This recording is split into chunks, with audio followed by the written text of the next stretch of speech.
as a living legend by the Department of Sport, Arts and Culture for his lifetime of achievement in literature. The nonagenarian has been described as the people's poet and freedom fighter for his body of literary works, most of which were banned under the apartheid regime. The Toeka of a Living Legends recognition series pays homage to those who have contributed to the literary and cultural heritage in South Africa.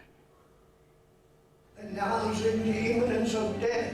James David Matthews has spent his life living the adage that the pen is mightier than the sword. Born in the historic Boer Kaap in 1929, Matthews, through his written words, became a leading voice in the struggle against apartheid. His collection Cry Rage and most of his subsequent work were banned under apartheid. Cry Rage is the first book of poetry that hit out at the apartheid situation. Now, of course, time has passed. Now, I recently brought out two books. Age is a Beautiful Face, because a lot of people get nervous when they think they're getting older. And I'm trying to get across to them, being old is cool. In 1976, he was detained and denied a passport to travel for 13 years. Matthews established the first black-owned art gallery in Cape Town and set up his own publishing house, Black, in 1974.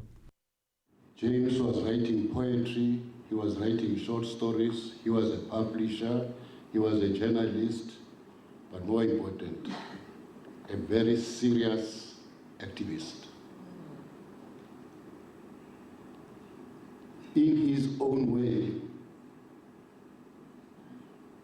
a liberation movement in his own way, because there's nothing that made him stop for a minute if he thought what he had to do was to defy everything apartheid. He is a life lived fiercely committed to political and social justice. Matthew says humility, integrity and compassion are among the important values he lives by, and he advises young writers to be bold and truthful. I can't tell them. They see what's happening and they must be truthful themselves. Don't try to impress other people. Be honest. That's what you should be doing. The multi-award-winning poet has received honorary doctorates from UWC and Rhodes University. He was also awarded the national honour, the Order of Ikamanga in silver in 2004, for his inspirational commitment to the struggle for a non-racial South Africa and his excellent achievements in literature and contribution to journalism.